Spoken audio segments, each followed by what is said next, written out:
আসসালামু আলাইকুম এভরিওয়ান।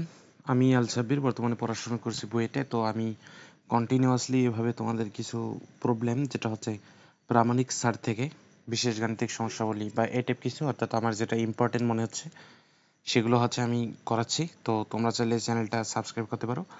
আর ভিডিওগুলো ভালো লাগলে অবশ্যই ফ্রেন্ডের শেয়ার করবে, একটা লাইক দিবা। আচ্ছা, তো চলো আমরা শুরু করি। এই ম্যাথটা দেখো, এই ম্যাথটা কী বলছে। এটা খুবই কমন ম্যাথ, তোমরা বোর্ড পরীক্ষাও দেখতে পারবা এরকম, প্লাস এডমিশনে এই টাইপ কিন্তু অহরহ আসে, ঠিক আছে।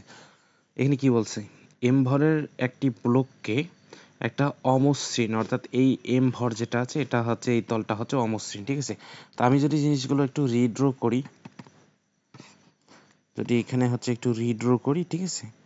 তো এইখানে হচ্ছে আমার ব্লক আছে, এখানে ধরলাম এটা হচ্ছে আমার কাঙ্ক্ষিত ব্লক। আর এখান থেকে তোমার আরেকটা ব্লক যেটা এভাবে আছে, এই যে এখানে।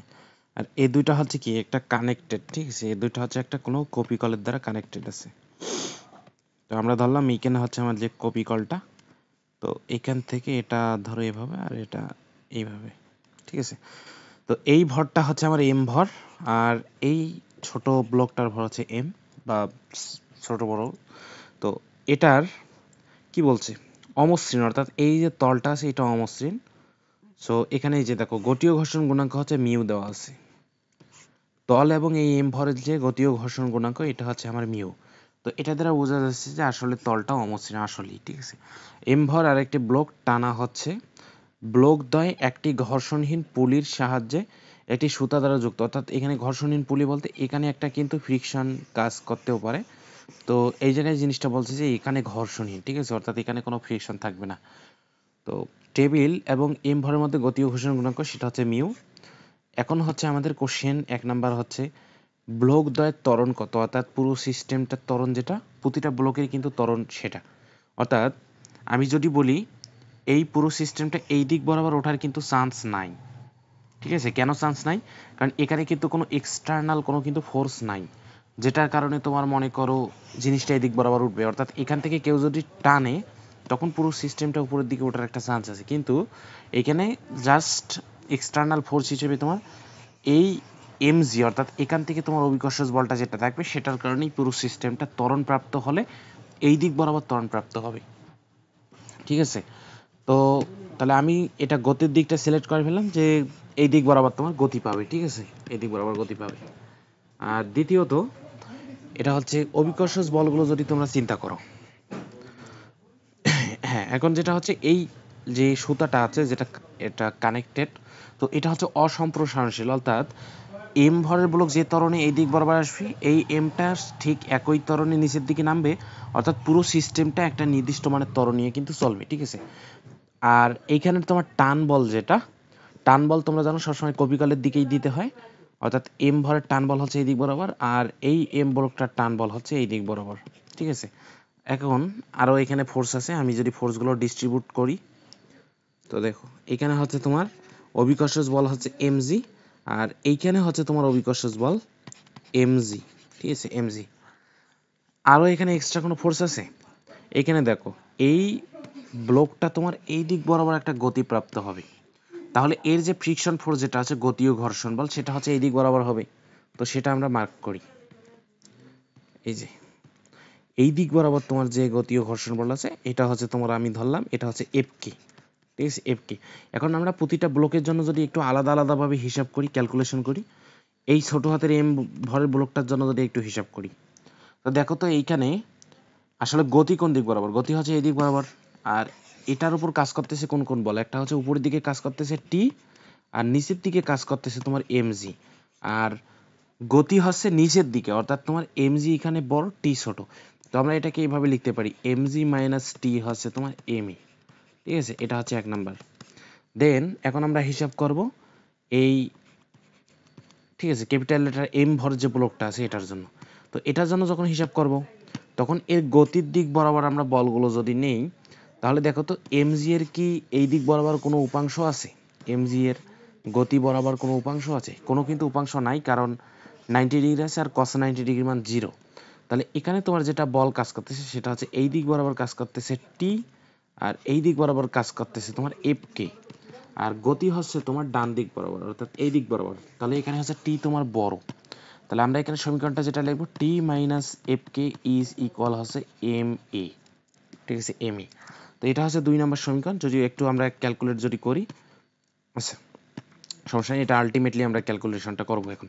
তো এই দুইটা যদি আমরা যোগ করি, ঠিক আছে, 1+2 যদি করি, 1+2 করলে আমাদের রেজাল্টটা কি আসে দেখো, টি কিন্তু ক্যান্সেল আউট হয়ে যাবে, অর্থাৎ M G minus F K equal হচ্ছে এ যদি কমন নেই এম প্লাস এম, এইরকম কিছু টার্ম আসে।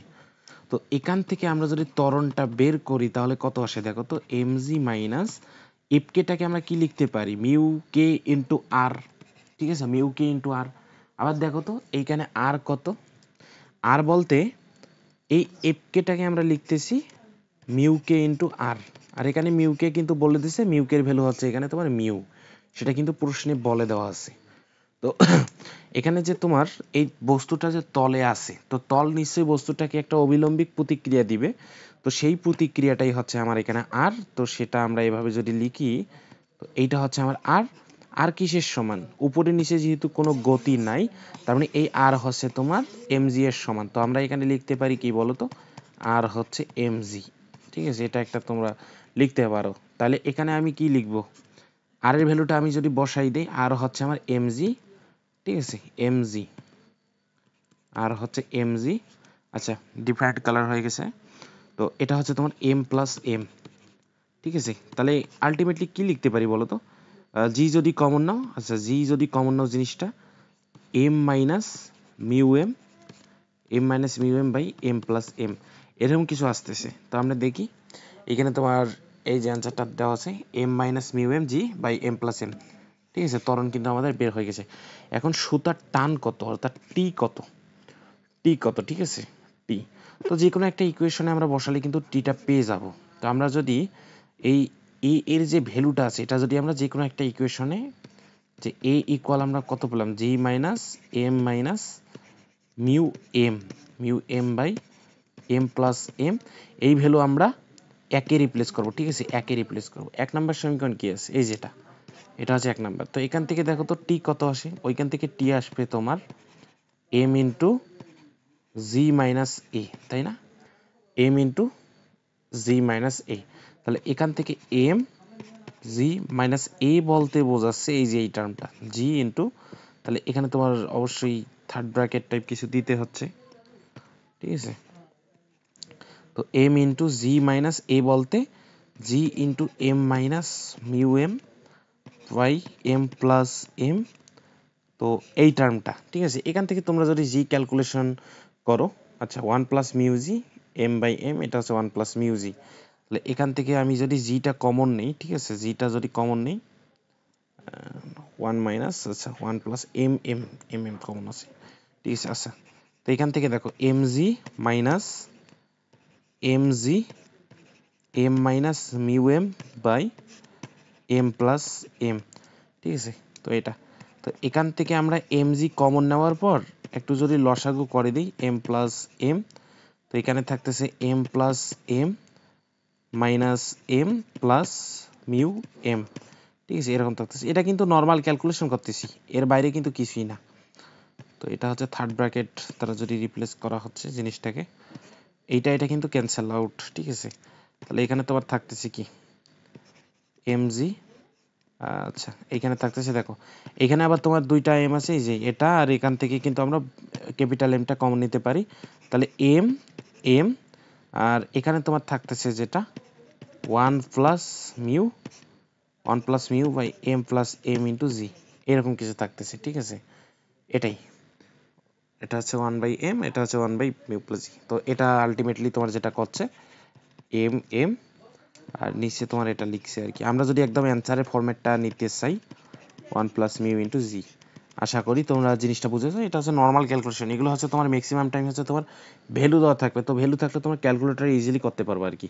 এরকম প্রুফ টাইপ আসার চান্স কম, কিন্তু তোমার ভ্যালু থাকতে পারে আর কি, ঠিক আছে। 1 প্লাস মিউ জি, আর এখানে হচ্ছে তোমার M M by M plus M, ঠিক আছে? তো আশা করি তোমরা ভিডিওটা বুঝেছো খুব সুন্দরভাবে। তো ক্লাসগুলো ভালো লাগলে অবশ্যই চ্যানেলটা সাবস্ক্রাইব করবা। ঠিক আছে? ধন্যবাদ।